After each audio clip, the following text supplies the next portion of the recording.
Good morning, this is the Eager Beaver Show. You are listening to a True North Eager Beaver Media Incorporated podcast.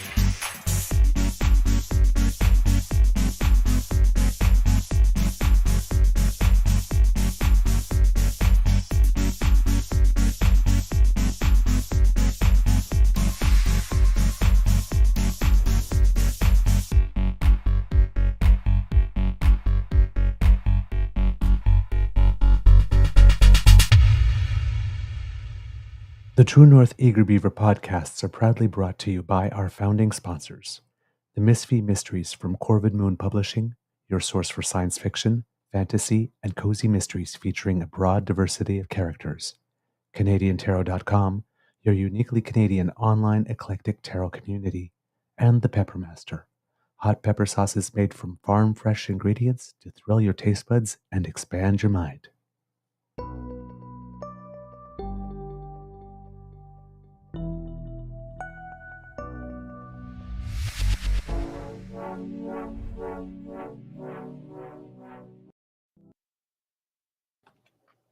Well, good morning and hello, kids, and welcome to season 4 and episode number 529 of the Daily Beaver Morning Show here on the Crier Media Network.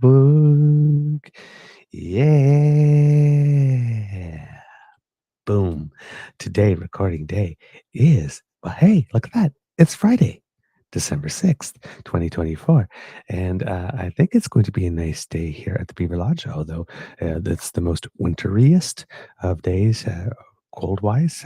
We're not exactly double digits, but -9 right now. So don't know if we got there over the course of the night, but it's definitely feeling a little bit like winter over here, which is actually quite good for this time of the year because I actually do like winter. I'm one of those odd freaks.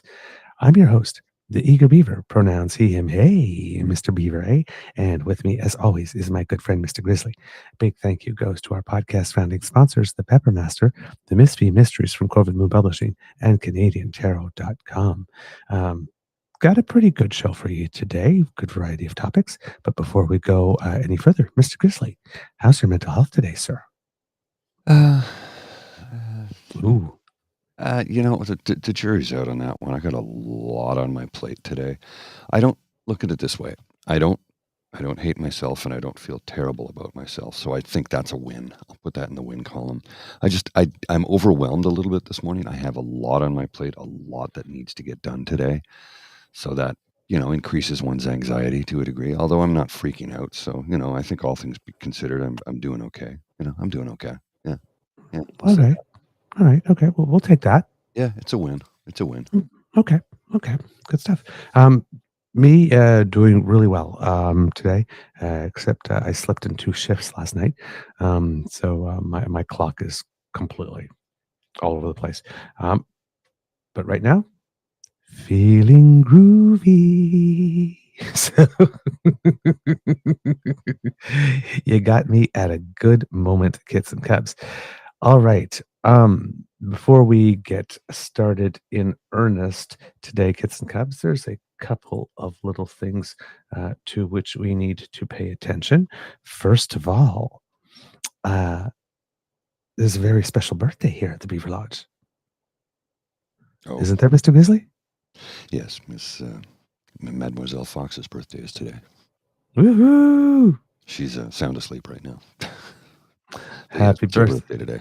Yes, well, she's got a show tonight too. So, birthday celebration on Foxy Friday. So be sure you tune in for that. But it is a pre-record, just to give you a heads up. It's because she's having dinner with her son this evening. That is true. Yes. Family first. Yes. Yeah, I'd forgotten it was a pre-record this week. But happy birthday, dear. You don't look a day over fabulous. Well, there you go. Also, not sure if you prepare a cake for this, but it is the second, for lack of a better term, anniversary of Kit Elaine's heart attack. Oh my Um, goodness. so here's a cupcake, and here you go, anniversary of the heart attack. Don't come back. Well, and Kit Helene has not had a cigarette since that day either. So yeah, Oh, yes. yes. So congratulations. Unfortunately, sometimes it takes a knock at the door Yeah. to make a compelling argument. But Mhm. hey, as we say, doesn't matter when you arrive, so long as you arrive. That applies to choosing yourself too. Indeed. So congratulations, Kit Elaine. Congratulations to you on choosing you. And yeah, actually, let's call it happy 2 years from recovery from the Yes. heart attack anniversary, because I know that you are doing your exercises rather assiduously, and we support that very much. Very So much there you so. go. Absolutely. As well, today, Kit Hugh, I was talking to him yesterday, and he mentioned something a little interesting to me. Apparently, in a small portion of a place in Ontario, we have a little cult of teenagers who Oh, are following this, because it seems that uh, Mr. Kit Hugh gets to class a little early and listens to us. And sometimes the kids are coming into the class as he is saying something out loud about something we're talking about. right. Sometimes colorfully. Mhm. And it seems that it starts some discussions, and he's got a group of very, very, very sharp kids who like to discuss current affairs. And Okay. it seems that they have somehow, in some way, found us. So, Welcome to the party, and we all know you'll be of voting age soon. So we're happy for you to join the fold of democracy. yes, indeed. So, a big shout out to all the kits and cubs. Um, who will probably recognize themselves if I am, well, I hope you will recognize yourselves. So, a big hello and welcome to the Beaver Lodge. It is lovely to have you among us. All right. You're the Now, future. Remember that. yes, yes. See, whenever people say that, though, see, you have to understand, I'm a gay beaver. It's hard for me not to break out into a chorus of Whitney Houston right now. She calls to me. Yeah. So I got the crown heard right that back here, song you know. too many times. Remember, I'm a DJ. You know how many times I've heard that song or the request for that song? And like, no, if I play that, it's going to clear the dance floor. But I got the crown. Uh, I decided. No, okay, I'll spare you.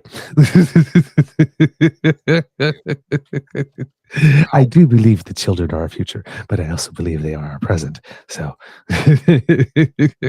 let's do stuff for them now too. yes. All right. So that's the fun stuff. It's also another anniversary today, and I'm A lot of actually anniversaries today, actually. yes, and I'm actually surprised a little bit about this one.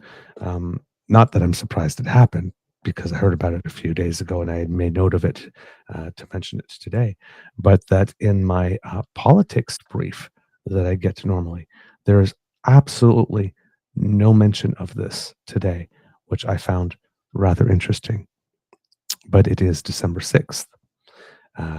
Which means that it is the anniversary, unfortunately, of a very tragic event that Well, happened here in Canada 35 yeah, years ago. yes, and we'll get to that in a sec. I also wanted to say it's also the anniversary of Pearl Harbor. Oh, see, wasn't even aware of that either today. But yes, that's true. December 6th is the anniversary of the bombing of Pearl Harbor. So Pearl Harbor, and then of course, as mentioned in the descriptor for the show, the 14 women who were gunned down at Ecole Polytechnique in Montreal, simply because they were women. Because a very angry young man, who would we describe today as an incel, I guess, perhaps, who stormed in, armed to the teeth, hating feminists and women and blaming feminists and women for all of the ills in his life, which means the guy had severe mental health issues, obviously untreated because it was 1989 and we didn't talk about such things then. So today we're going to talk about the 14 women who were murdered for being women and nothing more. And that is something that has been going on for centuries. But that was the first time something like this happened in this country. And it still stings today. I remember it vividly. I was at work when it took place, and the breaking news. I mean, CBC News World was pretty new at the time. It was breaking, but News World wasn't readily available everywhere at the time because it was a cable channel. Mhm. So they broke away to the regular network to broadcast live what was taking place. It was all over the radio. It was all over print. It was everywhere. Now, you have to understand, 1989, the internet didn't exist. Mhm. Not a lot of people had cell phones, and digital cameras did not exist. If you had a camera, it was probably a disposable one, or you were a photographer. So there's not a lot. There's zero visual evidence of what happened while it happened. I believe there was some videotapes, but they were kept under lock and key, and no one has ever seen them. So that's probably where they should stay. Mhm. I honestly think they should stay there Mhm. because nobody really needs to see that. Exactly. But it was a very different time. And again, as I said, this man had severe mental health issues, clearly severe mental health issues, untreated, because at the time we didn't do that. Only people, the only people we sent to see a psychotherapist or a psychiatrist at the time was somebody who was obviously going to be institutionalized. So the homeless population was very tiny at the time. You have to understand a lot of homeless people have mental health issues. I'm going in a big circle here, but bear with me. He was not homeless. He had a family. He had a loving parents. And they knew he was always sort of an inward child. I'm not defending him, by the way. I'm just explaining what took place. He was an inward child who had issues, possibly on a certain spectrum of something. I don't know. But he was very angry. And he took his anger out in the most visceral of ways and murdered 14 women who were studying engineering, just wanted to have a life and a career and maybe a family, I don't know. But they wanted to contribute to society in a better way, and they never got that opportunity because he ended their lives in cold blood before they ever had a chance to complete their studies. And to this day, I will always remember exactly where I was, exactly what I was doing when the news broke. And I can picture myself there right now. There was a lot of snow on the ground at the time in both Montreal and Ottawa. It was a time when it would snow in late November and it would stay until middle of April. Those days are gone, and that's only 35 years ago. I'll remember it like it was yesterday for the rest of my life. That would be our generations and Canadians, if you will, JFK moment. Mhm. Because Americans of a certain age would say, where were you when JFK was shot? Well, that was the president. That was one man. This was 14 women. Femicide is, thank you, Ree. It was tragic. It was heart-wrenching. It was gut-wrenching. It was all of the things you can imagine. I have younger sisters, and sorry, It's all right. Take the time you need. couldn't imagine if they were in that same position. So we need to remember this each and every year. The tragedy that it is, the pain and the suffering that it brought, but we need to remember it so we can keep it from repeating. Because history does repeat itself if we allow it to. So, if you see something, say something. Well, you got to do that. Femicide is a problem. It is an epidemic. And it's something that needs to be taken care of and dealt with and treated. But the Conservative Party of Canada doesn't seem to want to do that. They voted against it a few times. And they voted against women's right to choose again yesterday. They want to take away abortion rights from women. Yeah. So the day before the anniversary of the Montreal massacre, they're telling women, you don't matter. We don't care about you. You are meant to be controlled by us men. It's exactly what they're saying. They're just saying it with different words. Mm. So in that presentation that you laid out for us so eloquently, Mr. Grizzly, there are 3 news stories that are attached to that are all related, that took place yesterday, that are taking place. The first one is that for the first time, a 15th beam of light will illuminate the Montreal sky on Friday, because every year there's 14 beams of light that are shone up from Mount Royal. But the 15th beam of light will illuminate the Montreal sky on Friday in tribute to all the women lost to violence as the city commemorates the 35th anniversary of the Polytechnique shooting. The additional beam will join the 14 others in memory of the victims of the 1989 tragedy, where 14 women, 13 students, and 1 university employee were killed by a lone gunman. The ceremony, which begins just after 5 p.m. at Mount Royal's Candiaronk Lookout, will include speeches, a musical performance by harpist Evelyne Grégoire-Rousseau, and the laying of 14 roses in remembrance of the victims. A symbolic 15th rose will also be placed this year. CBC will live stream the ceremony online starting shortly after 5 p.m. Eastern Time for those who want to tune in.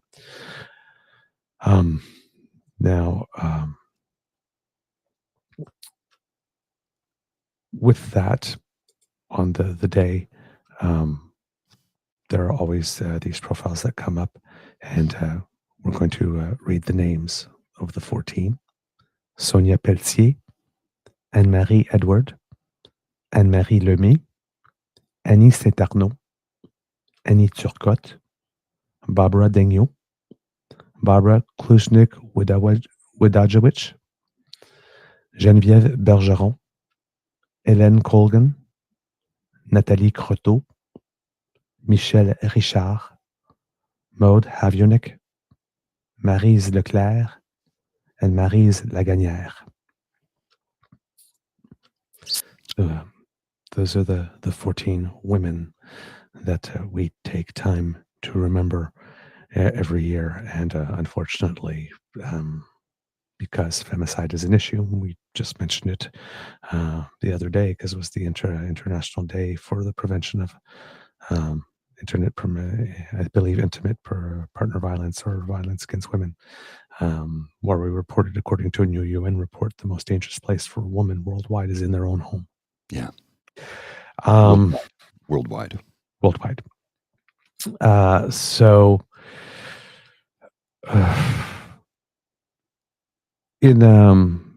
To deal with that, the first thing that the Liberals did yesterday, and this is from Louis Blouin and Darren Major from CBC, and I didn't hear of this coming at all, so I don't know if it was just quietly being worked on, whether this was a thing that was happening with full public knowledge that had been announced. But the federal government announced yesterday new gun control measures, adding several hundred models and variants to its list of banned weapons. Quote, "These firearms can no longer be legally used, sold, or imported in Canada," Public Safety Minister Dominic LeBlanc told reporters. The announcement comes one day before the 35th anniversary of the massacre at École Polytechnique de Montreal. Radio-Canada first reported the news earlier Thursday. The new measures, which are effective immediately, list more than 300 makes and models of what the government calls assault-style firearms as prohibited weapons. RCMP Deputy Commissioner Brian Larkin told reporters that the models that were assessed and added to the list fall under the government's 2020 definition of assault-style weapons. The Liberals previously banned 1,500 models under that definition. There will be an amnesty period until October 30th of next year for current owners to comply with the ban. The new models will be part of the government's planned buyback program. The buyback program still hasn't fully been launched, but Minister of Public Services Jean-Yves Duclos said Thursday that a pilot program that has been running for the past month has collected and destroyed a couple dozen guns. Defense Minister Bill Blair, and this is an interesting twist on it, said some of the guns the government plans to collect will be sent to Ukraine as part of Canada's ongoing donations of military aid to that country. Mhm. Quote, the Department of National Defense will begin working with the Canadian companies that have weapons that Ukraine needs in order to get these weapons out of Canada and into the hands of the Ukrainians, he said. The government also will be implementing measures stemming from Bill C-21, the firearms bill that was adopted in 2023. The government had proposed a more stringent definition of assault-style firearms under that legislation, but dropped a number of amendments to the bill in February in response to the backlash. If you remember that, we reported on that, Kits and Cubs, that last year the federal government was introducing a gun bill that had the buy-in of everyone, and at the last minute they decided to add several more models to that bill, which caused a lot of people to not appreciate the move and caused us to wonder what the hell, Mhm. because you were managing to get a gun bill through without the conservatives' minds melting, Yes. And then you and then took you the went and, extra step. Yeah. and then you tried to make it better or whatever, or add some political messaging or whatever it was, but you destroyed it then. And at that point, there was a survivor from Polytechnique because the group was really wanting this to go through, and they felt very disappointed that it wasn't. So I guess over the course of the year, they took some time to go through every one of the new models that they wanted to put on it, and then were able to separate those that actually did belong on the list versus, those that were just being thrown in on the list as a catch-all. Mm-hmm. And I guess this year this one might have a better chance of passing. A government spokesperson speaking on background said that the new measures apply to some firearms that were included in those initial amendments, while others were left out.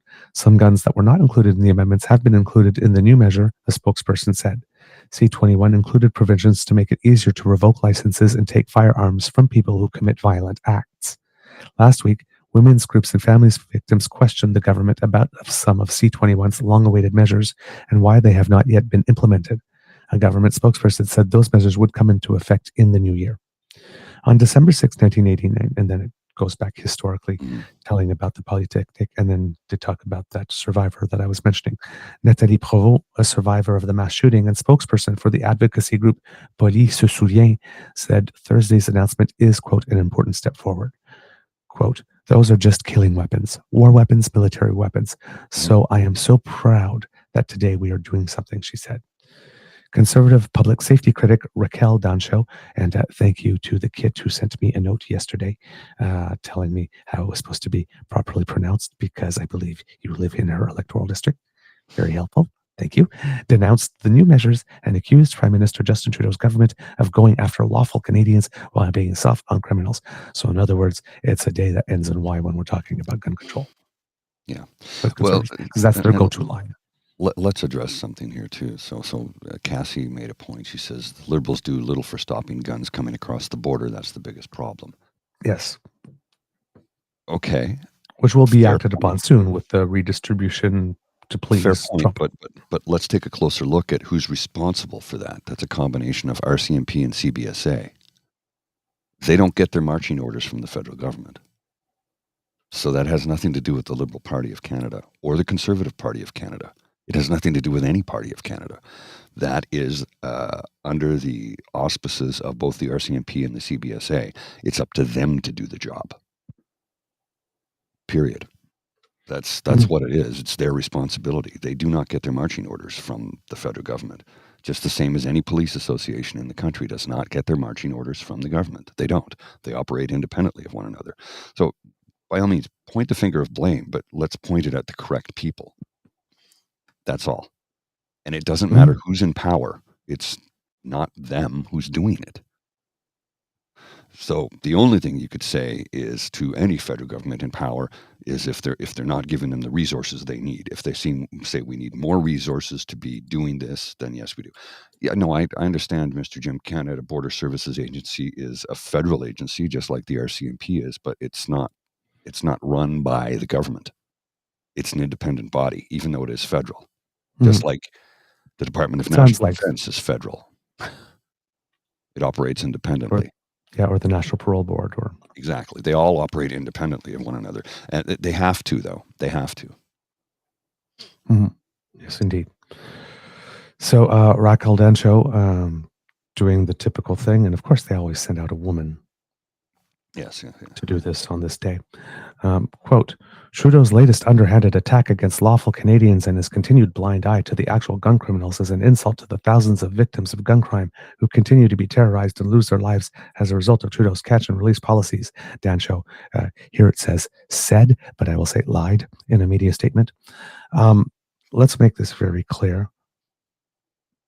Gun control legislation does not seek to punish lawful gun owners. No.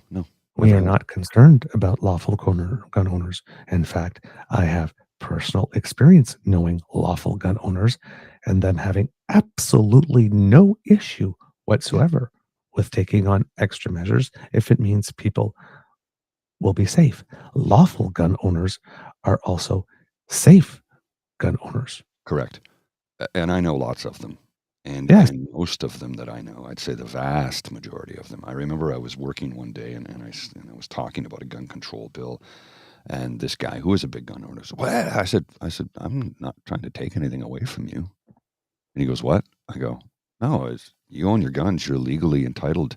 You're legally allowed to because you've passed all checks and measures and you've taken all the courses and you're certified." And he goes, "Oh yeah." I go, "Well, I'm not trying to take that away. Yeah. I think if anything, we want more people like you." And he looked at me and he goes, "Oh, okay." He goes, "I get up in arms because people want to take my guns." And I go, No. He goes, No, I'm a responsible gun owner. My guns are locked up. It's this. And if I'm going to the range, my route is planned out. The police know. And you have to do all of that, right? Oh, yeah. You don't just get in your car with your gun and away you go. No, it needs to be locked in the trunk. It needs to be in a case. And he's like, "Oh no, I'm for all of that." Yeah, and it can be done because Switzerland has, I think everybody in Switzerland pretty much has one. I think pretty much everybody over the age of like that. 18 has one. Yeah, and there's almost no gun violence in that nation. Almost none, comparatively speaking. They're a gun-loving nation. You got to remember, everybody over the age of 18 who is fit will serve in the Swiss Army, and they are issued an automatic weapon, and you keep it for life. And you take that automatic weapon home with you. And I remember being on the streets of Geneva, seeing a guy with long hair and piercings in fatigues on his bike with an automatic weapon strapped to his back. And that's a normal sight there, because after you've done your mandatory service, every few years you have to go back for like 8 weeks of retraining to make sure that you're fit. And your employer just, "Oh yeah, go ahead." It's not an issue. It's like, it's mandatory. And everybody sees it as service to the nation. It's not an issue. But once you're out of the military, when you go back to do your 4 weeks or 8 weeks, I can't remember what the stretch is, you don't have to cut your hair or anything. You do have to wear a uniform, and you have to observe all military aspects, rank, et cetera, but you are a civilian serving as almost like in the militia, if you will, like the Canadian militia we have here. Right. They call them weekend warriors.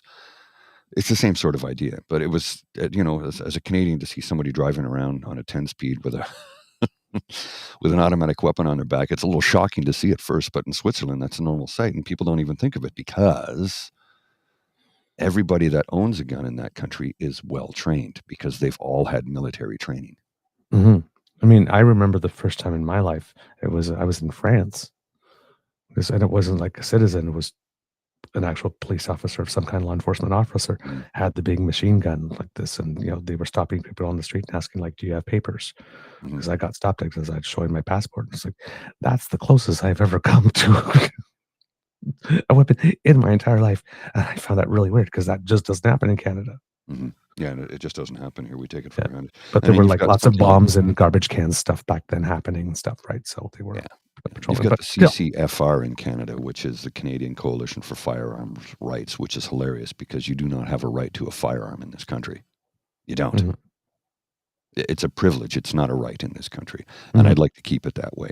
And, I know gun owners will be like, well, I should have the right. And I go, settle down. There are legitimate reasons to have one, and they are recognized in law. Exactly. Exactly. And without having to declare it a right. And I'd say about 95% of the folks that I know that are gun owners because they're hunters. Mm. They go hunting. Well, actually, when I was in Calgary this past weekend, I had sent a message to Army Chris, and I said, if you're around, maybe we can get together for a beer. I don't know if you can come down to Calgary for a day or two, because actually I'm going out deer hunting because it's the end of the season, and I want to get a deer for the winter. I'm like, yeah, no problem. And he does that every year. He goes out and gets a deer or a moose, whichever he can get, whichever license he has. He does that every year. He goes there, and then there's my meat for the winter and into the spring, because you can't eat a whole deer in a couple of months. So, yeah, I love deer. I just can't eat a full one in one sitting. Yeah, he goes deer hunting every year. And Army Chris has lots of weapons, but he is also a staunch supporter of the rules that are in place, because he was at a party one night and a young woman said, I want to get a gun. He goes, hang on. Went, pulled a pistol, took the chamber out of the round, took the magazine out, and handed it to her. And she freaked out. And he goes, that's why you shouldn't have a gun. And took it back from her.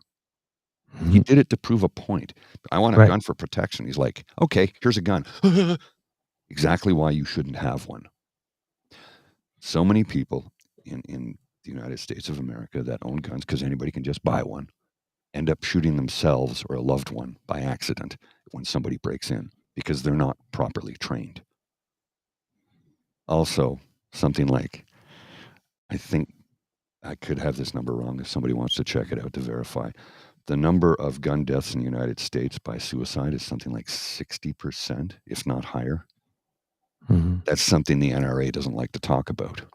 And if we're talking about, because we have a mental health focus, particularly men's mental health focus, mostly it's men. Mostly it's men.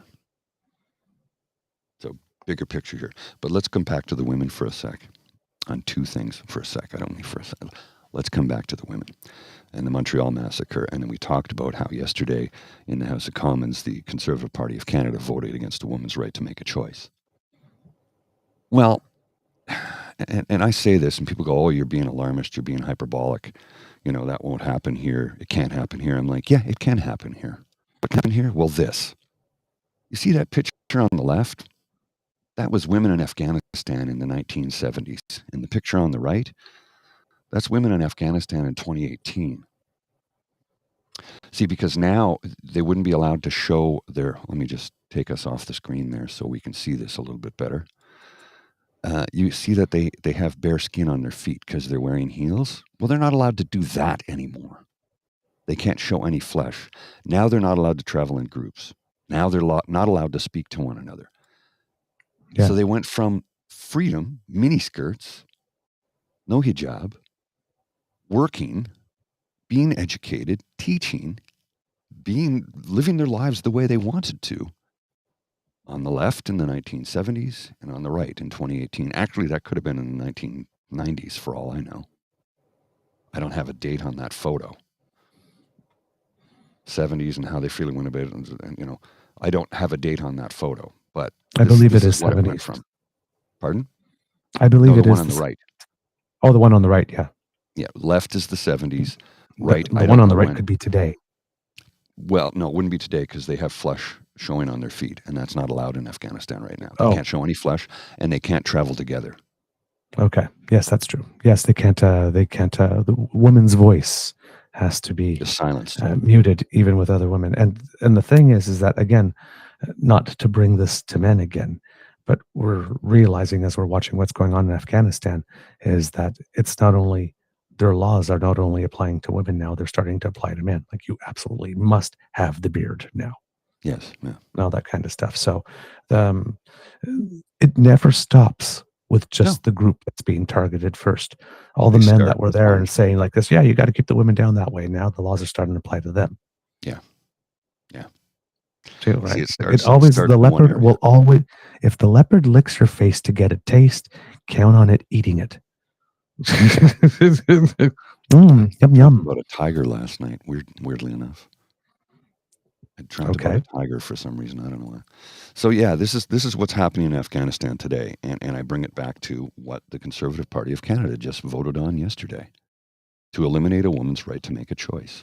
hmm If you And think it can't come to what's in Afghanistan today, it did it in that country in less than 50 years, mhm, much less than, because it's been like that since the early 90s. mhm, Now mhm. it's gotten even worse, and now it's affecting the men. Like you say, they never stop. They keep taking Yeah. and taking and taking and taking. And the Conservative Party of Canada is no goddamn different. Are they going to put women in full burqas like that tomorrow? No. But I guarantee you they're working their way up to it. First, they take the choice away. Then they take contraception away. Then they take IVF away. Then they go for same sex marriage. Then it's women Uh, in the workforce. They'll start And restricting their rights. w- There's a well, and pastor in the US who just talked about taking away women's suffrage, eliminating their right to vote. He said the mhm. reason Kamala Harris got as many votes as she did was because we allow women to vote. Can you fucking believe that? Mhm. It's 2024, not Well, no. 1924. Yeah, I mean, let's remember the Conservative Party of Canada still has not signed on to pay equity, equal pay for equal work of equal value as a concept Still. because it's not merit based. Yeah. Yeah, it is merit based. It's equal work. The merit is in the work. Yes. But on that, what you're mentioning about a woman's right to choose, according to the Canadian press, Jagmeet Singh had a little fun with conservatives the other day. Oh, yes. Surprise tactical move by the NDP forced to debate in the House of Commons on abortion access this morning, that's yesterday morning, sidelining a conservative motion designed to use NDP leader Jagmeet Singh's own words against him. Remember when Jagmeet Singh said, we're not going to play the conservative games because the conservatives decided that they were going to use their opposition day to put a motion of non-confidence, but use the words that Jagmeet Singh said out loud when he told us again and again and again and again and again and again and again that he ripped up that agreement. Mm-hmm. Yes. I ripped Yes. it up. Well, so the conservatives put it in the motion, says, well, you won't vote for your own words. It's like conservatives, one, the guy told you he's not going to vote for your motion. The guy told you he's not going to vote for any non-confidence motion presented by you. If the government is going to go down on a non-confidence motion presented by an opposition party, it's going to be one tabled by the New Democrats. Jagmeet Singh made that very, very, very clear. But you keep on trying, PP. That conservative motion is worded to show support for the right to strike and declares non-confidence in Liberal government for its recent moves to end labor disruptions by rail and port workers. Conservative leader Pierre Poilievre on Wednesday called on the NDP to, quote, stand with unions and vote to bring down the Liberal government. But just ahead of the debate starting, NDP MP Heather McPherson seized the parliamentary remote control from the Conservatives and changed the channel to Canada's Global Assistance for Sexual and Reproductive Health Rights. The move pushes back debate on the Conservative motion, and a vote is expected to happen on the NDP motion after question period. The government faced a raft of opposition motions in the coming days ahead of the winter holiday break. So, yeah, little move by Jagmeet Singh's Conservatives. It seems that not only the Conservatives can play games in Parliament. So, very interesting move. Very, very interesting move. I'm looking for an article about it. It just says, yeah, the best one I have here is the Conservatives were decrying the procedural nonsense because, yes, we have a over 2-month-long filibuster going on because the Conservatives are asking the government to hand over documents that they intend to use for an unconstitutional purpose to give to the RCMP, who says they don't want them because they can't use them. that way. But suddenly they say that they have a problem with procedural nonsense. Okay. According to this article, says when the Conservatives attempted to return to regular scheduled programming, the Liberals and NDP ganged up and voted against them. The Tories claimed that the NDP hijacked the House agenda to set Singh out of a tough spot. Really? Because you hijacked the House agenda to put Trudeau into a tough spot. Oh yeah, I forgot. Remember. It's only wrong when other people do it. Yeah. Quote, what we're witnessing today is an attempt by the NDP to stop our confidence motion on the NDP's leader's words that purport to stand up for unions and the union's right to strike, said Conservative MP Kyle Seaback. Conservative MP Shelley Cramp-Newman called it a procedural nonsense. The Conservatives' opposition motion, and she would know about that because she's the one that took over the leadership of the Status of Women Committee. So we can defer to her profound expertise in procedural nonsense. The Conservative opposition motion quotes Singh accusing Liberals of being too weak, too selfish, and too beholden to corporate interests to fight for people. It also quotes Singh saying that Liberals will always ensure unions have no power by stepping in to stop labor disputes following Ottawa's recent interventions to end disruptions by rail and port workers. Conservative leader Pierre Poilievre needled Singh on this in the House on Wednesday, calling on the NDP, quote, to stand with unions and support the motion to bring down the Liberal government when it comes to a vote next week. The government will face a raft of opposition motions in the coming days ahead of the winter holiday break. So, yeah. I'm looking for an article because, they wrote all these breathless articles about the vote to come and the procedural move. But sadly enough, there isn't an actual vote, an article about the vote on the actual motion, which kind of sucks. I'm not sure what it is here, but I'm going to guess sponsor of the motion, Carl Seaback. Yep, that was his motion. Vote 910, yeas 146, nays 171. So it seems that the NDP wasn't alone in that, but it was fully supported by the Liberals and the Independents in the House, as well as the Green Party, with the Bloc Québécois and the Conservatives both voting together, the Bloc Québécois being true to its word, saying, hey, you didn't want to support breaking the bank to give senior citizens who are 65 to 74 an extra 10% on their OAS, so we will vote against you henceforth evermore. Again, the Conservatives showing their political impotence in the House as it is currently constituted yet once again. So there you go. And for the Bloc Québécois, they've got nothing to lose, voting with the Conservatives on non-confidence motions because the NDP made it clear they're not going to support them. So the Bloc Québécois knows that there's no risk of the government falling, for them getting a couple of PR points for voting against the government.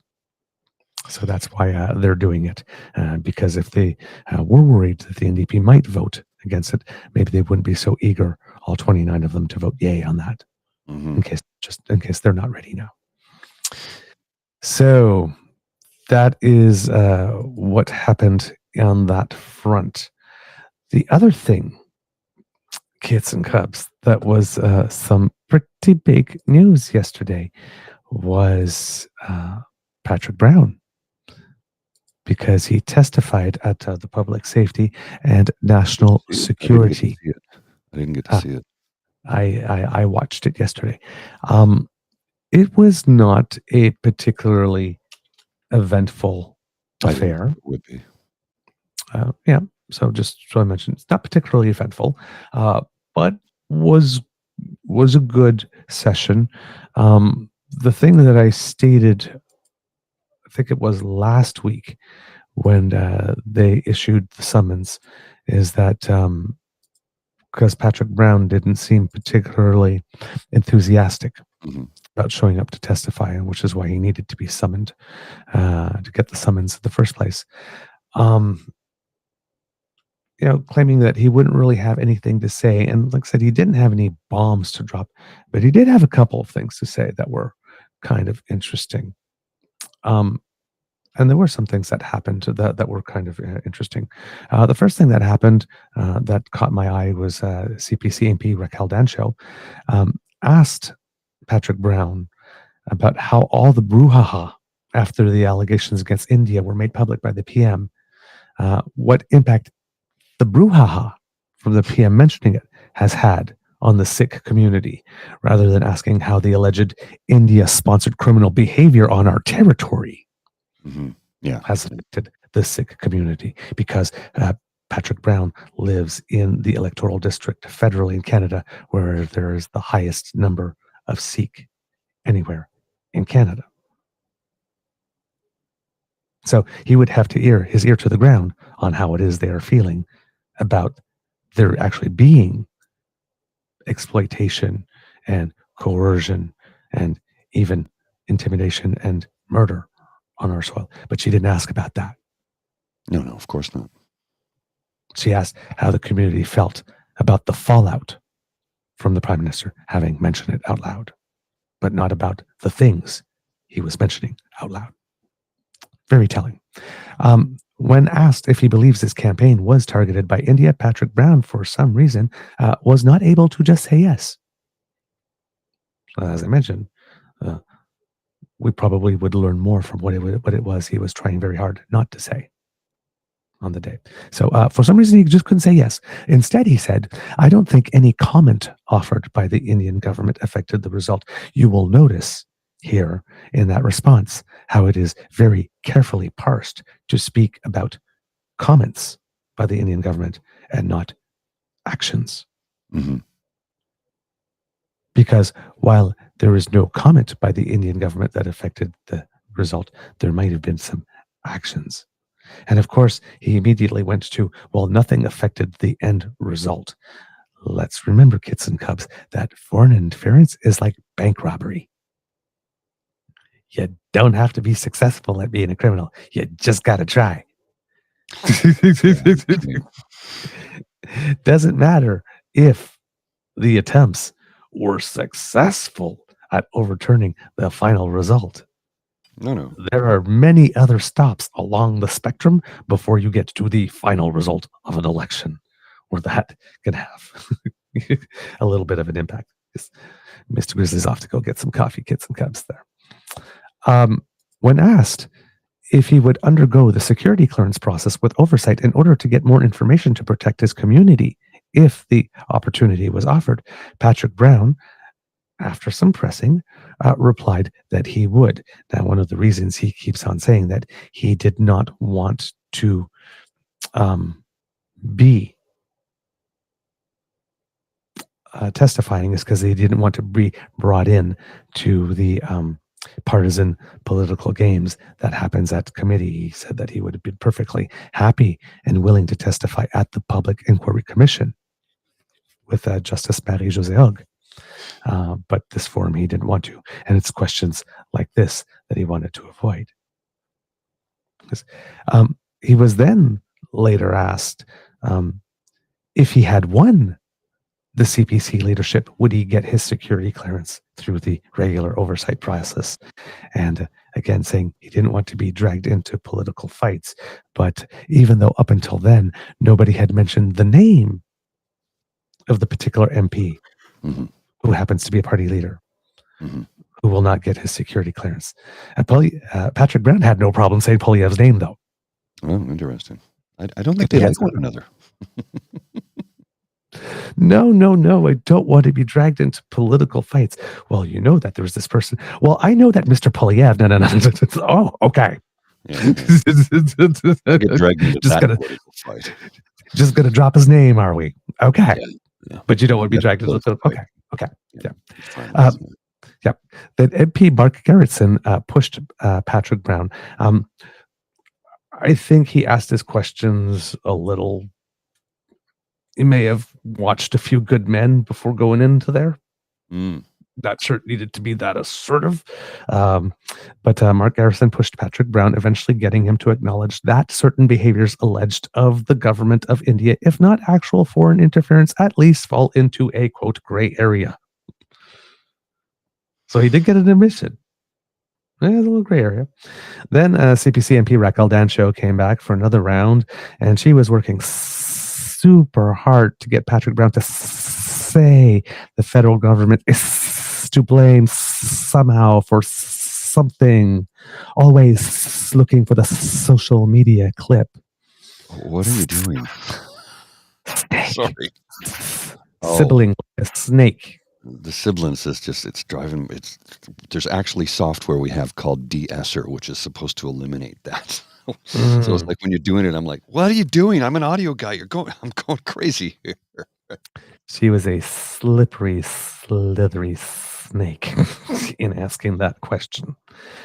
Liberal MP Jennifer O'Connell was able to tease out that MP Kyle Seaback, an alleged 20-year friend of Patrick Brown, who was the co-coordinator of his campaign, along with Michele Rempel, who also left coordinating the campaign during it, never shared with him that he was leaving Brown's campaign because he didn't share Brown's vision. That's what Kyle Seaback said on the record afterwards.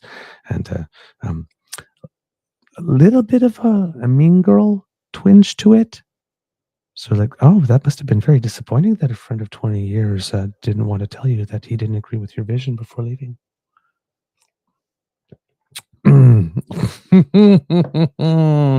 So, yeah. Bloc Québécois, MP Réal Fortin, I guess lost interest with the foreign interference thing, and then tried to equate the city of Brampton, which is not a foreign entity, holding an anti-Bill 21 protest in Brampton, to foreign governments sponsoring criminal activity on our soil.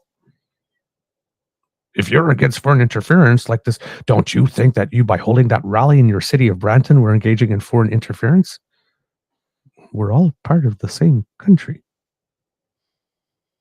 It is quite possible that people in Brampton would like to maybe relocate to Quebec for work and can't because that bill is there.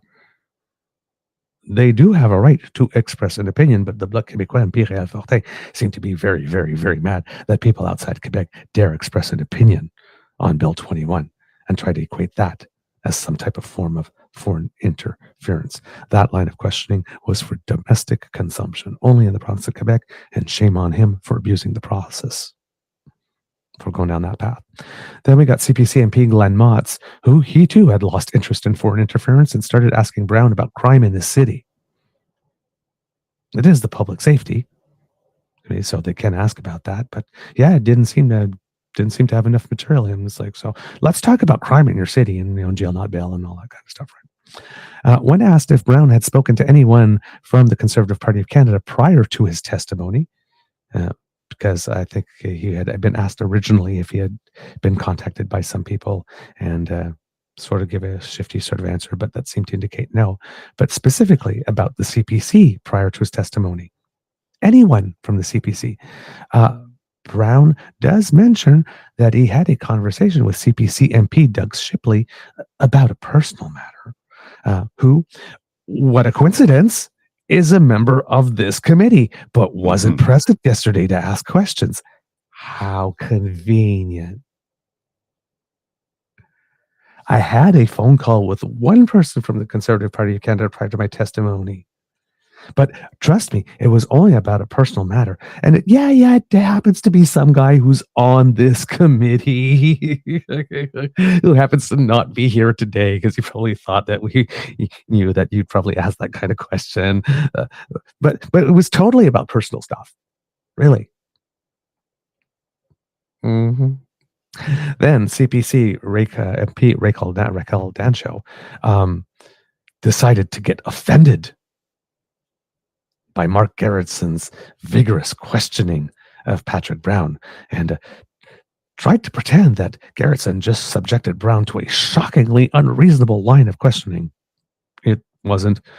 And her uninterested monotone delivery while she was making the accusation was really convincing. You could tell she really believed in what she was saying when she did it.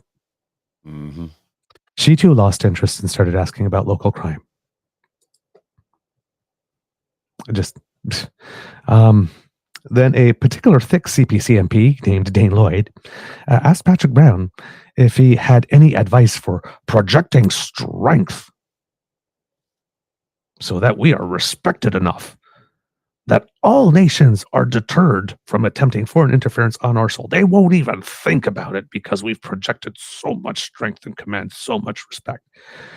Which is a father-mucking stupid question, because if you've been paying attention to this file, the United States released the DOJ an indictment.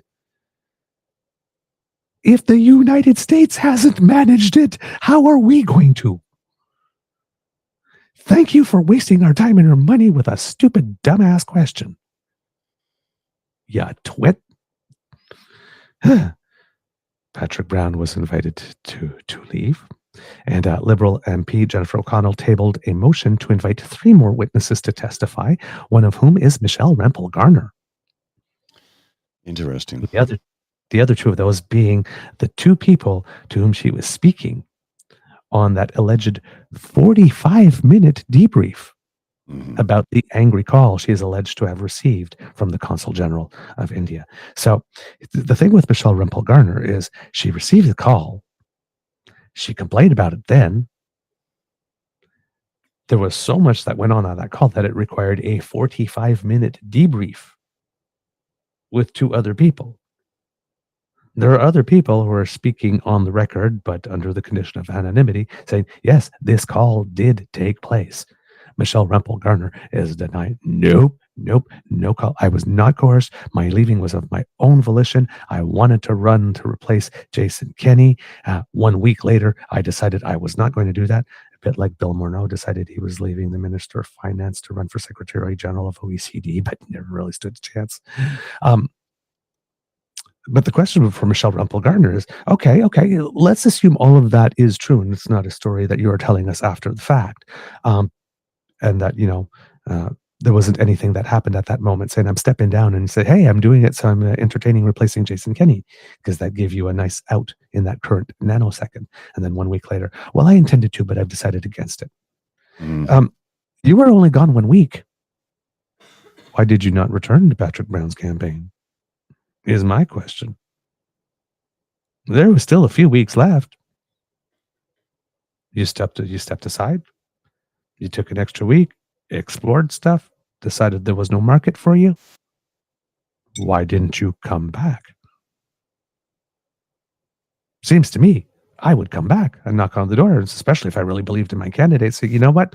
I thought I was going to do this, but I'm not. So it turns out I'm available. If you still need me, put me to work. But that did not happen. Interesting. So yeah, the meeting, for some reason, Raquel Dancho had asked for a couple of minutes to be able to review the wording, and then they came back into in camera. Not in camera. The cameras came back on, and there was a vote to adjourn. So I don't know if the vote. That motion is tabled, it's written down, and they get to go and talk about it for a few days, and then they come back next week and vote on it. Not sure. I was expecting that a vote would happen then, but it didn't. So it's still up in the air as to whether or not Michele Rempel-Garner will be actually summoned. But when it came time to actually issue the summons for Patrick Brown, it was a 7-4 vote on the committee. So I would assume it would be a similar vote to get her to come as well, if they actually do that. Mr. Grizzly, I think I didn't even send you the damn clip.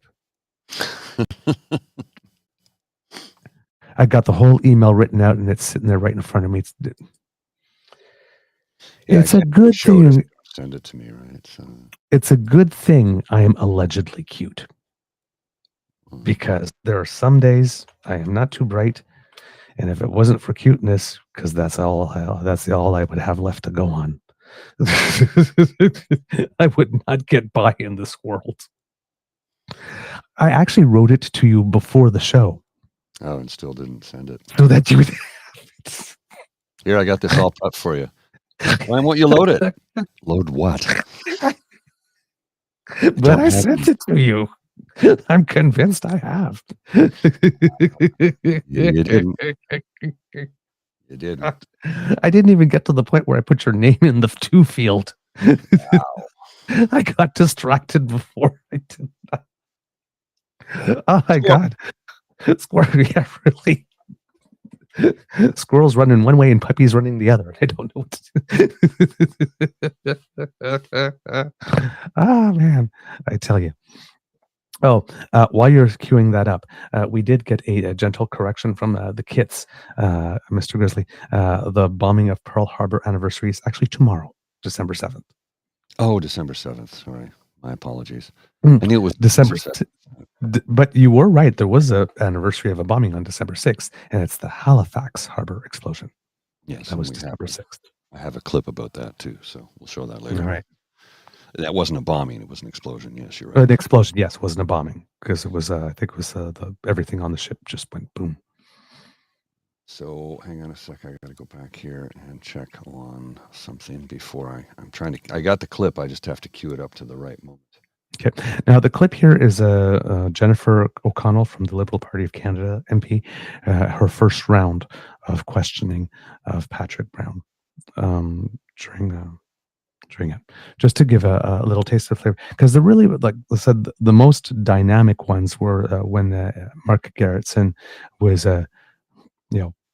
pressuring him and pressing him on the question, and when Réal Fortin from the Bloc Québécois went on his whole thing trying to equate a domestic protest to an attempt at foreign interference. And that clip, unfortunately, I can't use because one, it's entirely in French, so it would be boring. Number two, but it has actually nothing to do. I mean, it was a great moment of drama and whatnot, but it had nothing to do with the actual subject matter and was not on point in any way. So, what's the point of bringing you a clip of something that's not on point? It would just, all it would do is just show you that something, some person took an opportunity to go down a weird path, and it was awkward and weird. Well, here we go. All right. Thank you, Chair. Thank you, Mayor Brown, for attending. I actually want to follow up on something that you said that I found quite interesting. You said that you were involved in a conference call where MP Rumble Garner, in answer to Mr. McGregor's question, had raised concerns that also came from the Council General that they were not comfortable with you using the term sick nation. So are you suggesting, or is it your understanding from that call that someone spoke to MP Rumble Garner raising the Consul General's concern about your language being used during the campaign?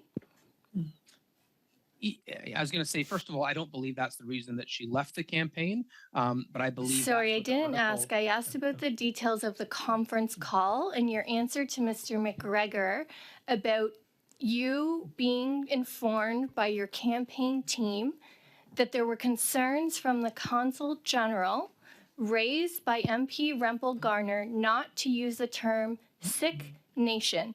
Can you please confirm that that is what was discussed on your conference call?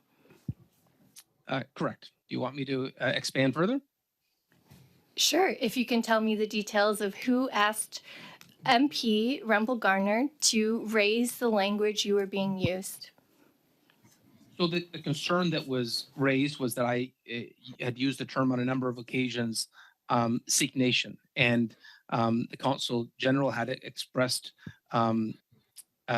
directly to MP Garner that was something that obviously they didn't agree with, that it could be viewed in nationalistic terms towards the Sikh community. And so at the conference call, I had a deputy national campaign manager, Jaskaran Sandhu, who we sort of assigned to talk to Michele about it after the conference call. And what was agreed upon is that I wouldn't use the word Sikh Nation. I'd use the word Sikh Qawm. Do you think, sorry, I have limited time. Do you think it's appropriate for a foreign government to send a message to a sitting MP that you should be changing the language because it's not welcomed by that foreign nation? Do you think that's an appropriate election activity by a foreign government? And do you regret accepting their advice of changing your language, not based on your campaign or constituent feedback, but because the Consul General asked MP Rempel-Garner to tell you that they did not appreciate that language? Do you think that's acceptable in a Canadian election race? Well, I didn't get the chance to finish what I was saying before, but I said what we changed it to was Sikh Kaum, which is the Punjabi word for nation. And it was. Thank you. But my question was around, do you think it's appropriate for a foreign government to ask a sitting MP to speak as a co-chair on a leadership race, to raise their objections to your campaign, not based on constituents, but based on that foreign government's opinion? Do you think I think that constitutes foreign interference pretty clearly? Foreign interference doesn't matter about the outcome. It's the intention to have that foreign government influence the actions in Canadian elections. Do you think that was an appropriate action for a foreign government in a Canadian election? I certainly think that the consul generals in India have been more robust in their opinions than some of us would be comfortable with. Thank you. I'm glad you had acknowledged that's not something you're comfortable with. So you mentioned also earlier that you said that the Indian government, through the Consul General, had expressed displeasure previously with your positions on things. How specifically did they express displeasure? Did they, as articles are reporting, did they suggest that they were going to speak to volunteers about not signing up voters for you? Did they uninvite you from attending events? Did they suggest that they would provide funds and campaign support to other campaigns? How exactly did they show displeasure? So I've never had a direct threat like that from the Indian government. So it's never been something as direct as saying, we're not gonna, we're gonna raise funds for someone else or tell people not to sign up memberships. But in previous occasions, when there's been positions that I have taken that the government of India doesn't support, I would hear directly from the Consul General that don't you think why they don't support it. Don't you think as an elected member, the only people that your position should be, the feedback you should be hearing from, are the people that actually elect you? Well, I would say what is the greatest determination for me is what's the best interest of my residents, and to do what is in their best interest, to fight for what is in their best interest. But I would say it is not unusual in Canada to have consul generals from multiple nations that are very vocal in their advocacy. Do you think Thank you, Ms. O'Connell.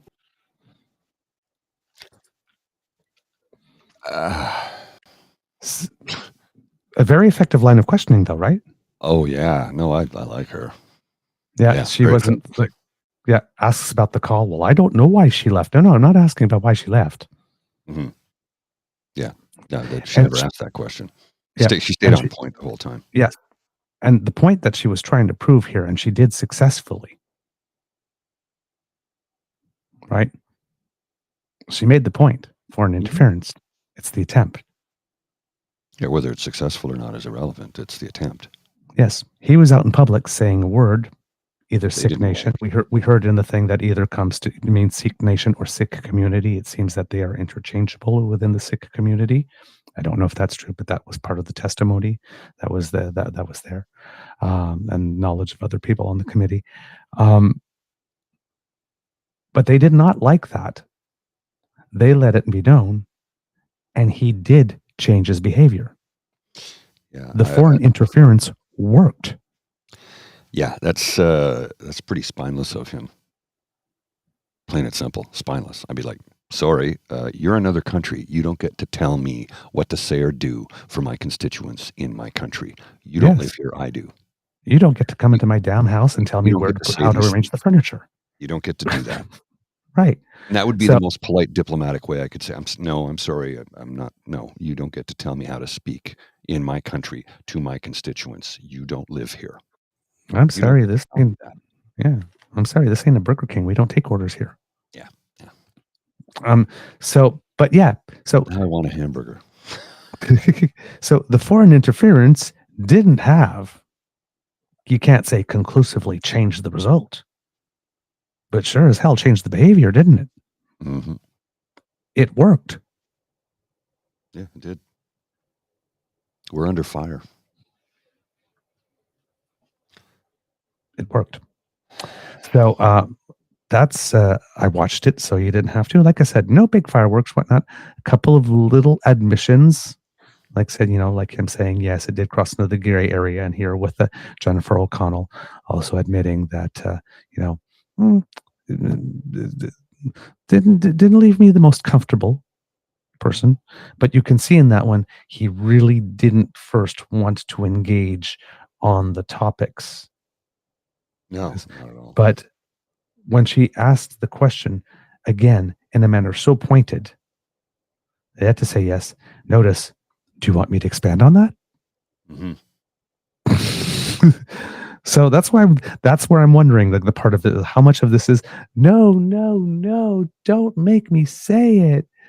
Listen, India, I really tried everything. I waited until I was summoned, and you saw that I tried to get around, but she just asked me the right question so precisely, and I can't lie. I'm under oath. But I really didn't want to tell her. She made me. Mm-hmm. And again, if we are talking about the overall global context of a former government that is alleged to be commissioning people and having some type of coordinating function, usually with gangs, whatnot, who are probably not as meticulous and maybe a little more sloppy than secret services and stuff like that, committing crimes on foreign soils, and then of course they get found out and it gets traced back to them. And if that's evidence, well, let's put it this way: if they work so hard to get someone not to say "Sikh Nation," somebody's saying a lot of things that they don't want them to hear. How hard do they work to quiet that? Well, again, there's a certain once Canadian citizen from British Columbia and their family and friends and loved ones who would like to say that it seems that they're very serious. And according to the U.S. government, given that indictment, it seems they are indeed very serious. So I could perfectly understand why Patrick Brown would probably want to be able to have that no, they made me defense. We're not talking about people, just bringing a special pie with some chocolate X-Lax to the picnic and go, ooh, like, your life is going to be inconvenienced for a day or two. We're talking about people that want to take you out. Yeah, simple as that. And not to dinner. Again, we don't think about that in Canada because we don't think about ourselves as a nation like that. One of the big global players. Like, why would anybody have any interest in trying to influence a politician from Canada? Like, come on. We don't really have any power. But we do have the ear of the world's biggest superpower. Yeah, and they don't like it when you interfere in their government without their permission. Mm-hmm. So, but a lot of people see us as an attractive way to get there. Also, we can't control the head ourselves, but if Canada has the ear, maybe we can, as the saying goes, maybe we can control the neck that turns the head. Maybe. If we say it, the United States might not be receptive, but if Canada says it, if we can get Canada to say it, maybe the United States will do something about it. We are an attractive target. We don't think of ourselves that way, but we are quite attractive, actually. We have all the minerals, all the water, all the wheat. I mean, Well, if you add that on top of that, that's a whole other layer. Yeah, all the oil. We have all of it. We have But we are the everything best everybody friend and wants. closest ally of the world's greatest superpower. Yes. Because sometimes we can get them to change their minds.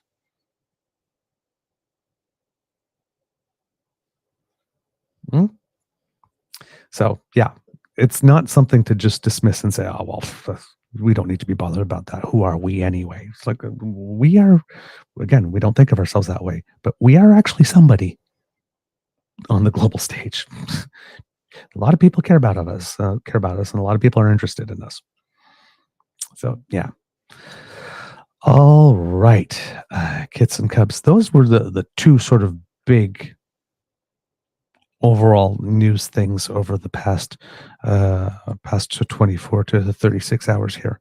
But there are a couple of other things that are taking place with a whole bunch of other files that we have been talking. Not too many more big developments on the Israel Lebanon thing there. It's pretty much steady as he goes. She goes. The ceasefire appears to be holding, even though there are everybody screaming that there are violations, but the ceasefire does appear to be holding there. So that's what's going on there. Still protesting in Georgia. Don't know how that's going to resolve, but that one seems to be settling in to be some type of protracted event. But in Syria, it seems that the rebel group is still making some progress, and this is all like within just a little bit over a week from now. But it seems that they are now in the city of Hama, which is just south of Aleppo, and it's on the road to Homs, which it seems they're going for next, which is apparently the gateway to Damascus, which is the capital, and then beyond. They could go. They're also not far from the coastline, which is controlled by the Alawites, and that's the sectarian group to which President Bashar al-Assad belongs. Hama is also very symbolically important for the rebels, as it is the scene of a brutal massacre that took place in 1982 that was ordered by al-Assad's father, in which many Sunni Muslims got stomped down. Heiko Vimin, who is with the International Crisis Group, with an international crisis group and neighbor in Lebanon, says the level of dysfunction in the Syrian regime forces is astounding. There seems to be a problem with integration of artillery, infantry, and air force. You know, everything a modern everything a modern army is supposed to do. They seem not to be very good at it. And of course, as we mentioned previously, according to Janice Stein, the level of morale within the Syrian army is extremely low at the moment, so much so that people are abandoning their missions. And it seems that Bashar al-Assad has a double of the members of the military in an effort to get them not to abandon their mission. The sort of rebellion is led by a group called Hayat al-Tahrir al-Sham, and its leader is a man named Abu Muhammad al-Jalani. Previously, they used to be associated with Al-Qaeda and Al-Nusra. It seems that they've broken away from them and are forming a new identity, trying to be a legitimate type organization. Even Abu Muhammad al-Jari says that they entered Hama to, quote, cleanse a 40-year-old wound, and they are seeking a victory with no vengeance in it. So it seems to be a sustained campaign over many months, over a long period of time, to try to say, yes, we are Islamist, but we're not seeking to kill all women or something, like as is the case of Afghanistan, or a little more moderate.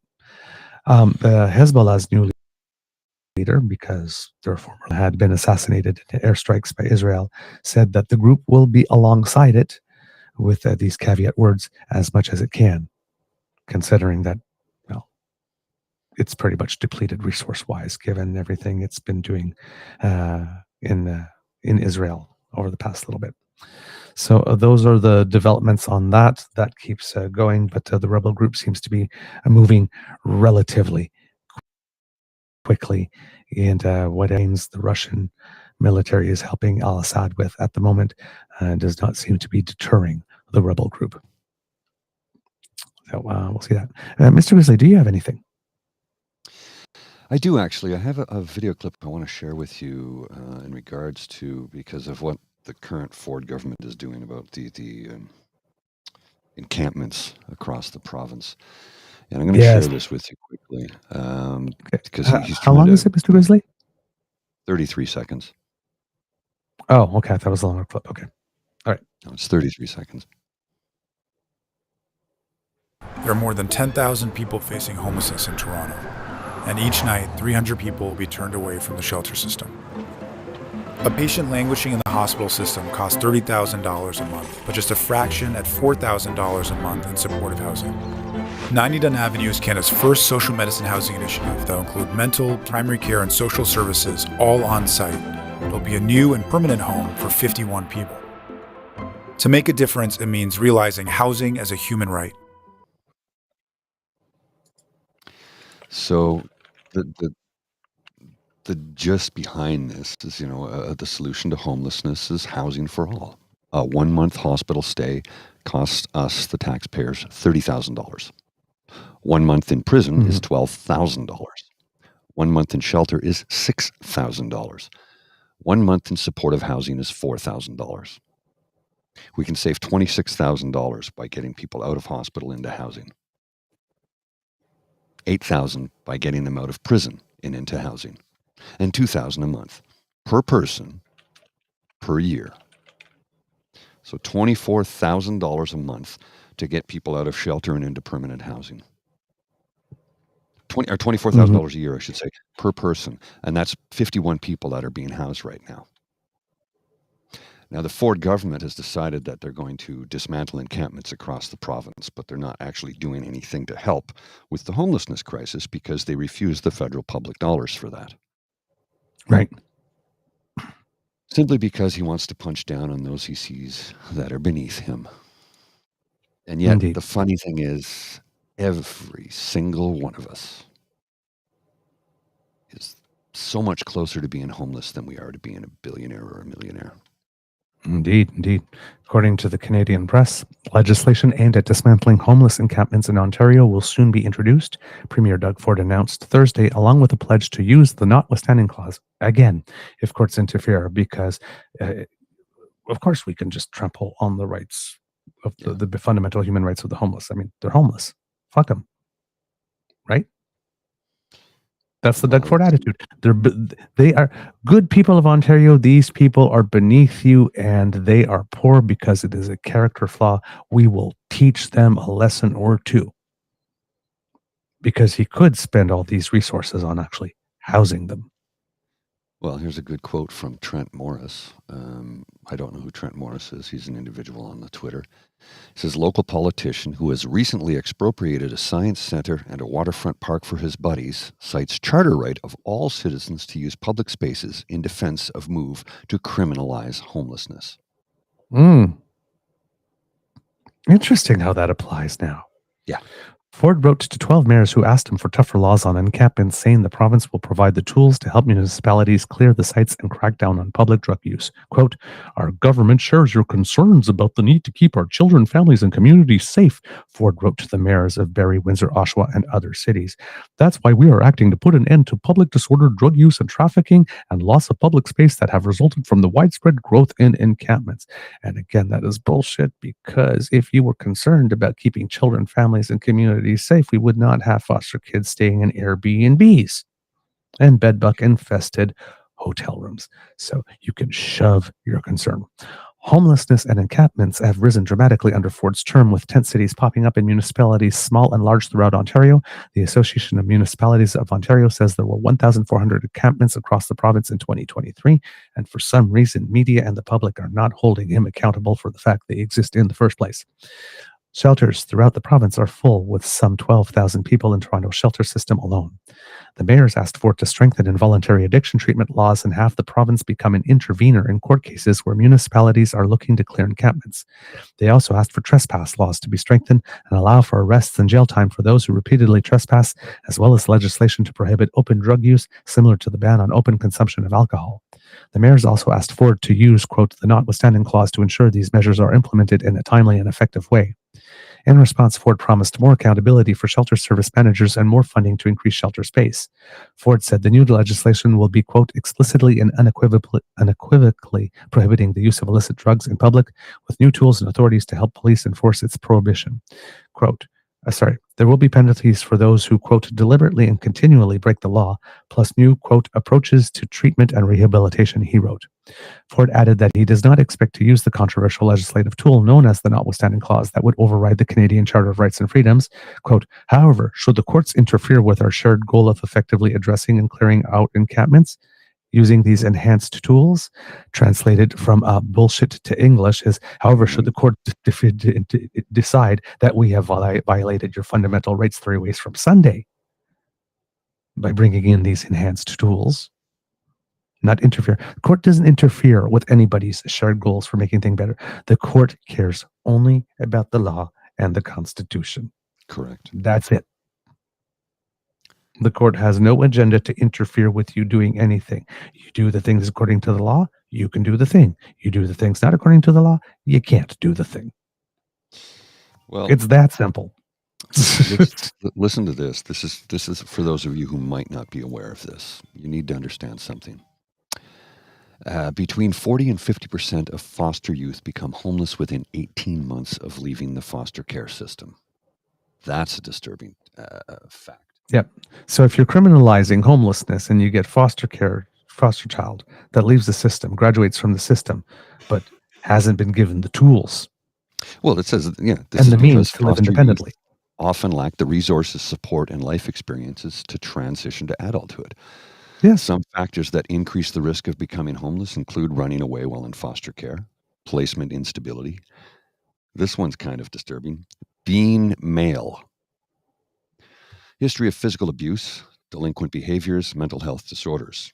Other challenges that foster youth face include unemployment, lack of permanent connections with family, disrupted education, and getting caught up in the criminal justice system.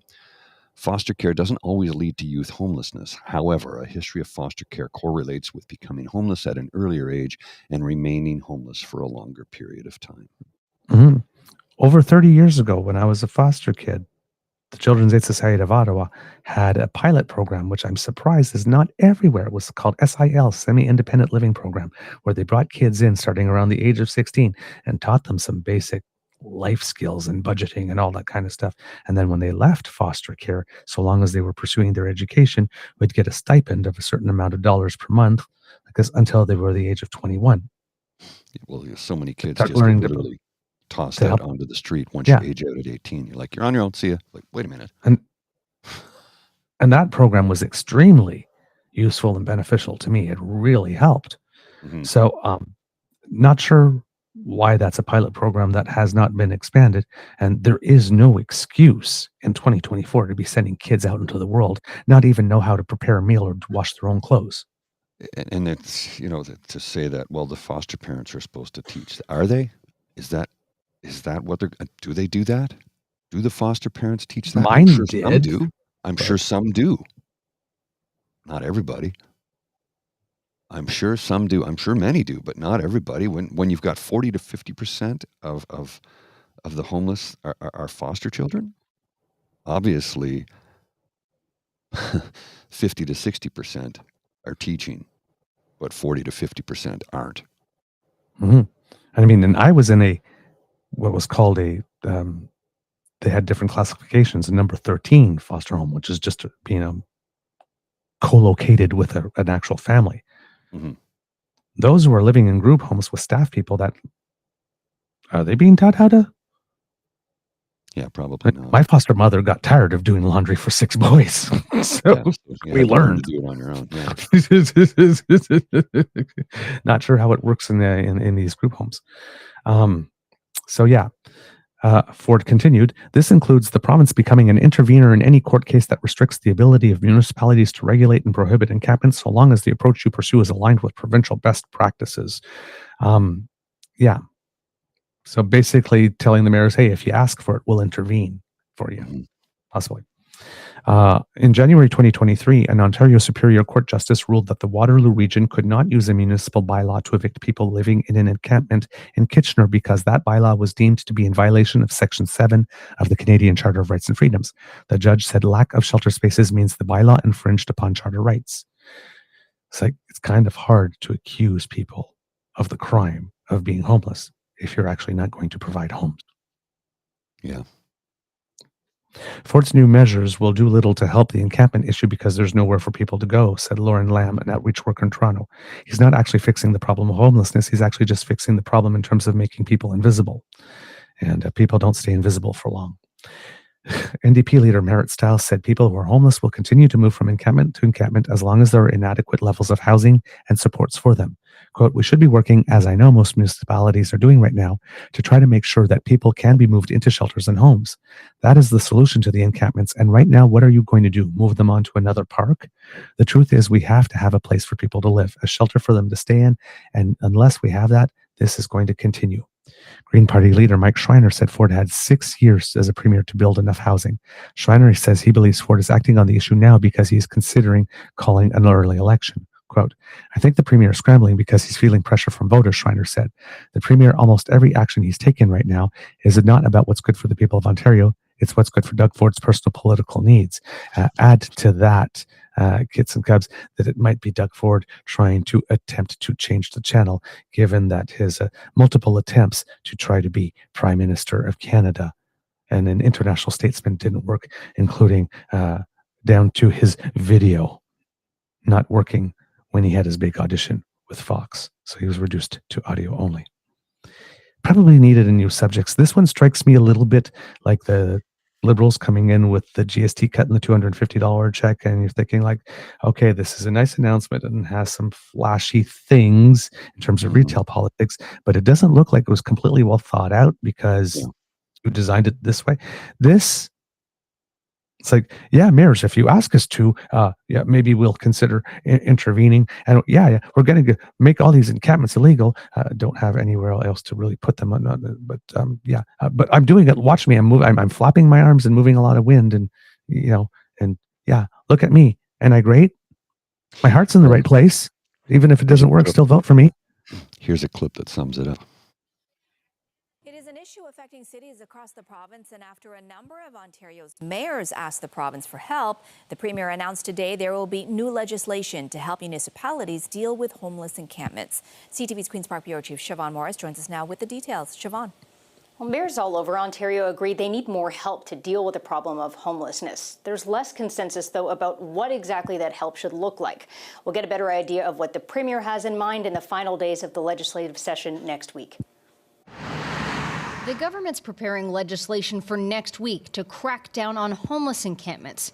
The Association of Municipalities of Ontario counted 1,400 of them last year. We've heard the people of the province of Ontario loud and clear. We've heard from our municipal friends loud and clear. They want the encampments cleared out. There are promises for more funding for shelter space, tools for police to crack down on illegal drugs in public, penalties for those who continually break the law, and new approaches to treatment and rehab. We think that the resources that we're providing next week and the enhancements that we're providing next week will allow our partners to remove encampments. So Doug Ford says he doesn't think he'll have to use the notwithstanding clause to override the charter, but it's a tool he is prepared to reach for if necessary.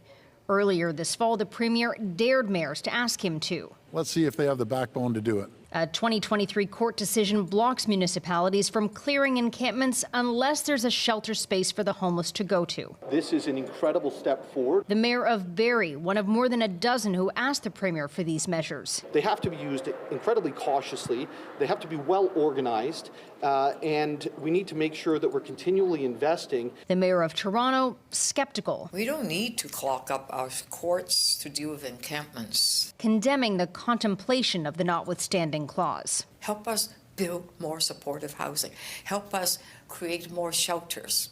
Help us bring people indoor. At the end of the day, that is what will work. For the provincial opposition, the devil's in the details. I want to see what he's offering up, but if there are not real housing solutions included in that legislation, then we're going to have to keep pushing for that. There are also accusations more financial help for cities comes too late. Now we're at a crisis point, and the Premier's solution is to tell people to leave when they have no place to go. There should have been a strategy years ago, not months ago, with funding attached. The Ford government last invoked the notwithstanding clause 2 years ago to try and prevent a strike by school support workers. They ultimately had to back off that move after national outcry. Reporting live from Queen's Park, I'm Siobhan Moore. So, you have a bunch of people who have, it would seem to me that have never actually faced a difficult day in their lives, who are now taking people who don't have a place to live and they're going to criminalize them. Which, didn't we just say it's $12,000 a month to keep somebody in jail? I believe so.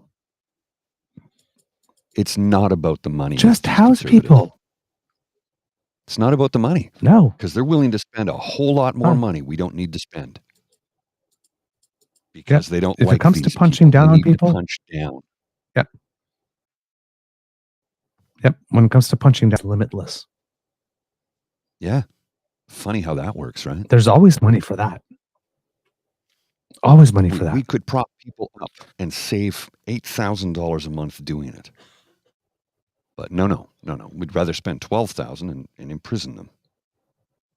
Mm-hmm. Now, here's some framing, right? Because we just saw the mayor of Barrie, Mayor Alex Nuttall, in this article from CBC. I'll be happy services on the ground to help individuals who are looking for it. I'll be happy when families can start to use parks again in a way. There are concerns with relation to their kids going on a slide and falling on a needle or finding weapons inside of parks. When asked what level of force he was prepared to accept to remove encampments from parks, Nuttall said, thankfully, the situation has not come to that point yet, but he would look to provincial and federal standards to act, quote, in a thoughtful and cautious manner. Local officials already work with people in encampments to offer them services and housing, he said. Quote, it's not a one-night problem. We had an individual in the city of Barrie. That individual was police would be coming and dealing with this. He wasn't going to accept the housing and accept the offers that were being made to him. And that individual moved on. Nuttall said he did not know where the man went. Because once they move away, we can stop caring about them. Because they're less than human. Right? Mm-hmm. Move to another city. Be someone else's problem. Shoo. That's the extent of it. So effectively. Or lock them up. That's what it is. So we don't have to see him anymore. The problem's too hard. I've tried nothing, and I'm all out of solutions. Yeah, that's exactly what it is. Yeah. Just lock them up. Do I have to go back to the Nobody Guardian will article care. from 2019 about how Finland has put an end to homelessness because they put people in homes, gave them a stipend, and next thing you know, We know how to they do started this. to get clean and sober. They started to get employment. They started to put money back into the economy. We know how to fix this, people. We know how to do this. Yep. So they're taking away the encampments, and of course, they're shutting down 10 supervised consumption sites, right? And banning the opening of new ones. In their place, the government is launching 19 new homelessness and addiction recovery treatment hubs, plus 375 highly supportive housing units at a planned cost of $378 million. All the money they're putting into this, and tops up that $378 million. In her annual report released this week, Auditor General Shelley Spence said the province's decision to close the supervised consumption sites was made, quote, without proper planning. Really? The hallmark of the Ford government. She also found the government has no strategy in place to mitigate, quote, an increased risk of overdoses likely to put a further burden on overcrowded emergency rooms. The province is shifting to an abstinence-based model as it moves away from harm reduction. Health officials, advocates, and homeless people say Health Minister Sylvia Jones has previously said no one will die as a result of the change, because she could totally predict and guarantee that. Yeah. Don't worry, no one will die as a result of the change. She can't promise that. She can't know that. I know. There are a total of 2,108. That's sort of like, we're worried about the homeless people. patting on that. Don't worry your pretty little head. No one will die. How are you going to know about it anyway? We won't tell you. Wink. I hate this government. I hate this government so much. 2,108 community addiction treatment beds across the province as of August 2024, Jones's office said. The Ford government has added 500 treatment beds since it came to power in 2018. Doctors, nurses, and frontline workers say accessing treatment beds is nearly impossible as demand far outstrips the number of available spots. Toronto saw several large encampments pop up in parks during the COVID-19 pandemic. Under former Mayor John Tory, Toronto police cracked down hard with a series of raids in 4 parks throughout the summer of 2021. And in this article, when they mention here the Auditor General, Shelley Spence, saying that she found that the government has no strategy in place to mitigate an increased risk of overdoses, likely to put a further burden on overcrowded emergency rooms. Doug Ford was also all over camera yesterday saying something like this: when little Johnny scrapes his leg, he doesn't need to go to the ER. Mm-hmm. Stop overcrowding the ERs with stuff. Because yesterday, the Canadian Institutes for Health Information, also referred to as CIHI, released a report saying that 1 in 7 hospital visits in Canada are for minor infections like a throat infection or an ear infection, or for even just needing to have your prescriptions renewed. But you don't have a dedicated family doctor, and that could be done by another entity, but nobody's established that yet. So Doug Ford wants you not to go to the emergency room when you have no other options because he didn't find you a doctor, when you just have a scrape, so the emergency room can be left for those who really need it for real emergencies.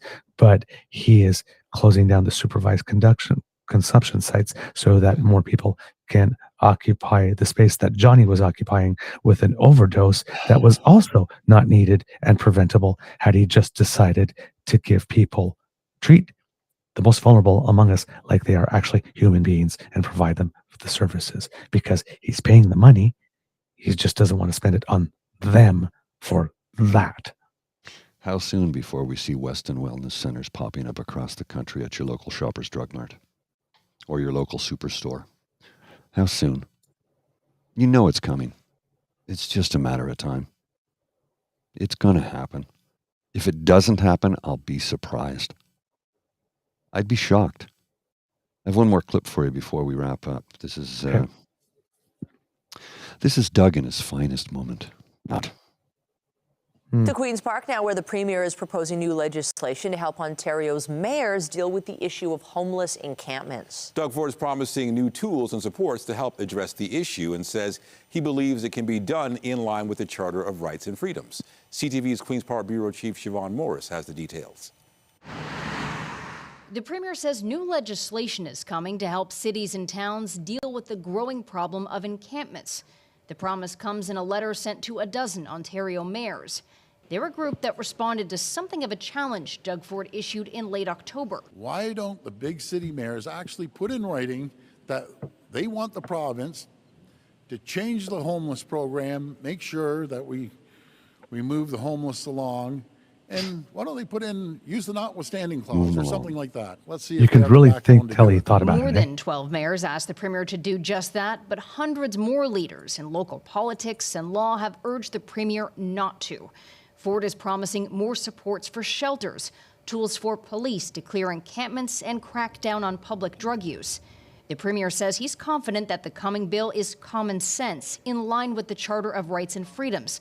So he writes that he doesn't expect the legislation will need to proactively invoke Section 33 of the Charter. But he says if courts get in the way, the government is fully prepared to use the notwithstanding clause. The last time the Ford government invoked the notwithstanding clause was 2 years ago to try and prevent a strike by school support workers. That move rescinded after national outcry. The new bill will be introduced next week in the final few days before MPPs leave for their winter break. At Queen's Park, Siobhan. So, I mean, that was a lot of that was repetition of the previous clip, but I wanted to highlight Doug Ford and his attitude. Move the homeless along. Move the homeless along. I don't want to see them. Make them be gone, is what he's saying. Mm-hmm. Because then you could tell he put a lot of thought, right? And that there was a lot of preparation and comms there. Because we have to turn the homeless law to deal with this homeless thing. You know, folks? I'm up 24/7 on the phone trying to solve the problem because my heart goes out to them. He doesn't have Nobody cares more than me. He doesn't have a heart. He's the world's only living heart donor. I know. With the number of times his heart has gone out to people, it would be statistically surprising for him to have any left. 8 years of underfunding. Literally 8 years of underfunding. Oh my God, this guy, he is so, oh my God, he's incompetent. It's unbelievable. Painfully so. Painfully so. Okay. The last little bit of news I have, you know what? I'm going to save it for the Easter egg. Mr. Grizzly, do we have a show? I have an Easter egg as well, but sure. We have a show. Okay. I think we have a show. Kids and Cubs. That's the end of this episode of the Daily Beaver Morning Show. We hope that you love listening to us because we love making this for you. Remember, sharing is caring and word of mouth is priceless. So please tell your peeps and poops all about us. Now, if you would like to not miss an episode of our wonderfully informative and delightfully entertaining show, I might be biased. You might want to scan that QR code that just appeared on the screen because thanks to the Ray Girl, we have a pod page and she sponsors it. So if you scan that and go right there, click subscribe. When we have something that's fresh off the bandwidth, it comes directly to you. And if you are listening, then you use those lovely digits on the lovely hands, or you use your voice command to go to podpage.com/The True North Eager Beaver, lowercase letters with a hyphen between each one of those words. Again, click subscribe. We come directly to you. Now, if you'd like to support us in other ways, maybe you need to make like Kits, Helene, and Cassie and surf yourselves on down to the True North Eager Beaver Media Incorporated YouTube page, where we have 3 buttons waiting for you. Like, share, and subscribe. And they're a little thirsty for attention, so they really want you to click on them. So do that, and well, we get ourselves just a little bit of happy. So thank you so much. And if you would like to support us in other ways than the QR code by Mr. Grizzly's head, we'll bring you to our coffee page. And that's where you will find our tip jar. And if you like the show and you want to encourage us to do more, well, that's where you can drop a couple of coins, maybe some bills if you can spare them, and say, add a Beaver, add a Grizzly, you did a good job. Please keep up the good work. So do that, and we would be very, very, very grateful. Thank you so much. That's coffee, ko-fi.com/eagerbeaver, lowercase letters, all in one word. Now, if you're not able to contribute financially, don't worry about it, because the gift of your attention and participation are the ones that matter the most to us, and we love to hear from you. So if you would like to tell us what you think about the show, or if you have some suggestions for us, truenortheagerbeaver@gmail.com is our email address. It's a good way to let us know. Or maybe at TrueEager at Blue Sky or on Twitter, or maybe our original blog page, True North Eager Beaver on Facebook. Or if you happen to be listening on the YouTube page, right down below in the comments section, just leave us a little something. We read everything, not able to get back to everyone, but we do read everything, and we appreciate your contributions, because democracy is something that you do if you live in British Columbia, beautiful British Columbia. And if you happen to live in the electoral district of Cloverdale, Langley City, then you have a federal by-election coming up in 10 days. So please do what you need to do to be able to cast an informed vote. And if you live in the Alberta electoral district, provincial this one, of Lethbridge West, you have a provincial by-election on December 18th. So please research your candidates and make the best choice you can. And if you have the luxury, don't vote just for yourself, but vote for someone in your community who needs help as well. All right, Mr. Grizzly, do you have some words of wisdom? Yeah, we really need to talk to our MPPs, our MPs, and our MLAs about not harming those who are the most vulnerable in our society. Those who have addictions, those who are homeless, those who are homeless addicts. And not everybody that's homeless is an addict. And matter of fact, the large, vast majority of people who are homeless don't even use. More people have addictions that have full-time jobs. There are also many people who are fully employed who are homeless. We need to talk to our MPPs, our MPs, and our MLAs. We need to write letters and say, listen, fix this problem. We know how to do it. Show them the article written in The Guardian about how Finland did it. Direct them to Finland. House people and give them a stipend. UBI and housing can end this problem and save us millions of dollars in the process. Maybe and even say, listen, billions. I do not give a shit what your puppet masters say, how they need somebody to punch down on, because I'm sick of this. I'm sick of you punching down on those who cannot punch up. I'm sick of it. I've had it up to here. No more. We're going to help those who need the help, and it's going to save us millions of dollars in the process. And during that process, we can put more money into programs that need it, into healthcare, helping families who have children with autism, into education, into post-secondary education, where we can get rid of loans and fund it completely. We can do this. We need the political will. So get out there, write the letters, petition your MPP, your MP, and your MLA to put an end to this once and for all. We know how to do it, and we know it will save us millions of dollars. Millions of dollars. And at the same time, free up plenty of hospital beds for those who actually need it. See, I borrowed a couple of lines from Doug Ford there. So get out there, write those letters. Make them know your voice needs to be heard and that you're pissed off. Good point. Good point. All right. Mr. Grizzly, please. Cue. You are listening to a True North Eager Beaver Media Incorporated podcast. The True North Eager Beaver podcasts are proudly brought to you by our founding sponsors, the Misfit Mysteries from Corvid Moon Publishing, your source for science fiction, fantasy, and cozy mysteries featuring a broad diversity of characters. CanadianTarot.com, their uniquely Canadian online eclectic tarot community, and The Peppermaster, hot pepper sauces made from farm-fresh ingredients to thrill your taste buds and expand your mind. We are grateful to the Crier Media Network for its support, Pete Jarvis for our artwork, and Paul Joseph Something for our opening and closing sequence music.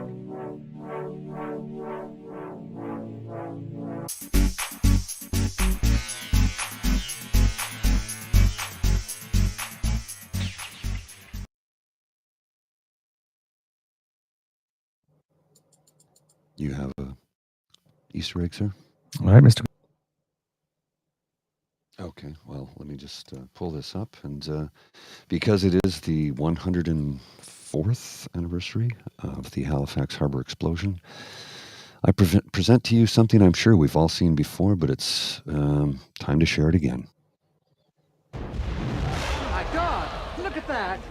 Yeah, thank God she's a half a mile away. Huh? She's loaded, boys. You gotta get out of here. It's full of explosives. Children, Explosives? come on. Oh, no. No, get out of here. Vince! We're back in the schoolyard. Please, get these children out of here. That ship is gonna blow. No! Mr. Coleman. Hurry! Hurry! You gotta get these people out of here. That ship is gonna blow. The train. What? People, get out of here. It's gonna blow up. Mission ship on fire. Stop train. Please, God, answer. Coleman, there's no time.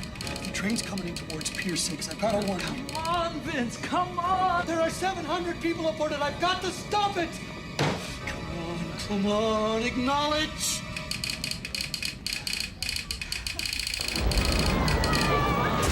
Halifax was devastated. 9,000 wounded, 2,000 dead, including Vince Coleman, dispatcher. May I say right here how much I love the Heritage Minutes? Yeah. I really love them. There was a new one that came out the other day, too. We didn't mention it on the show, and I can't remember what it was about off the top of my head.